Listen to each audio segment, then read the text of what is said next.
জন্মাষ্টমী উপলক্ষে তালের বিভিন্ন রকম পদ প্রতিটি বাড়িতেই তৈরি হয়। আমাদের বাড়িতে কিভাবে তালের লুচি বানানো হয় সেই রেসিপিটি আমি শেয়ার করে নিচ্ছি। তালের বড়া বা তালের লুচি যে কোনো রেসিপি তৈরির জন্যই সবার প্রথমে তালটাকে ছাড়িয়ে নিতে হবে, আর সবথেকে কঠিন কাজ মনে হয় এইটাই। প্রথমে তালটাকে ফাটিয়ে নিয়ে তালের খোসাটা ছাড়িয়ে নিতে হবে। তালটাকে ফাটিয়ে নেওয়ার পরে 3 থেকে 4টে অংশে তালটাকে ভেঙে নেবেন। ভেঙে নেওয়ার পরে একটা একটা অংশ করে তাল ছাড়ালে তালের খোসা ছাড়ানো খুব একটা কঠিন নয়। তালের খোসা ছাড়ানো হয়ে গেলে ভিতরের অংশটাকে জল দিয়ে ভালোভাবে ভিজিয়ে নিতে হবে। তালের পাল্প বের করতে গেলে জল দিয়ে না ভেজালে তালের পাল্প বেরোবে না। তাল ঘষার জন্য একটা ঝুড়ির প্রয়োজন। সেই ঝুড়ির সাহায্যে তালটাকে ঘষে ঘষে তালের পাল্প বের করে নিতে হবে। নতুন নতুন যত রকম খাবারই আসুক না কেন, পুরনো দিনের এই খাবারগুলো কিন্তু বর্তমান যুগের খাবারের তুলনায় 10 গুণে বেশি সুস্বাদু হয়।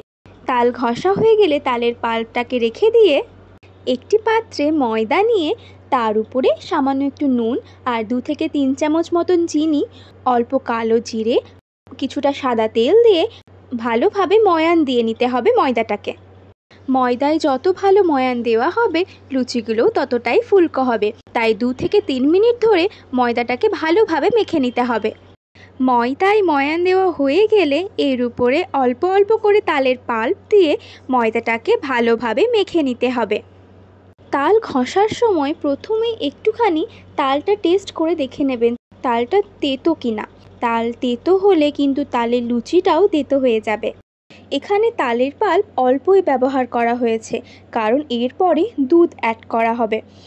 ময়দাটা অর্ধেক মাখানো হয়ে গেলে গরম করে ঠান্ডা করে নেওয়া দুধ এর উপরে দিয়ে সম্পূর্ণ ময়দাটা ভালোভাবে মেখে নিতে হবে। তালের পাল্প দিয়েই পুরো ময়দাটা মাখিয়ে নেওয়া যেত, কিন্তু কিছুটা দুধ অ্যাড করার ফলে লুচিগুলো আরও নরম হবে। ময়দা মাখানো হয়ে গেলে সেখান থেকে ছোট ছোট করে লুচির সাইজের লেচি কেটে নিতে হবে। চেষ্টা করবেন একই সাইজের লেচি কেটে নেওয়ার, তাহলে লুচিগুলো একই সাইজের হবে। সব লেচি কাটা হয়ে গেলে গোল গোল করে লই পাকিয়ে নেবেন, তাহলে বেলার সময় সুবিধে হবে। এরপরে এক এক করে সেই লইগুলোকে সাদা তেলে চুবিয়ে লুচিগুলোকে বেলে নিতে হবে।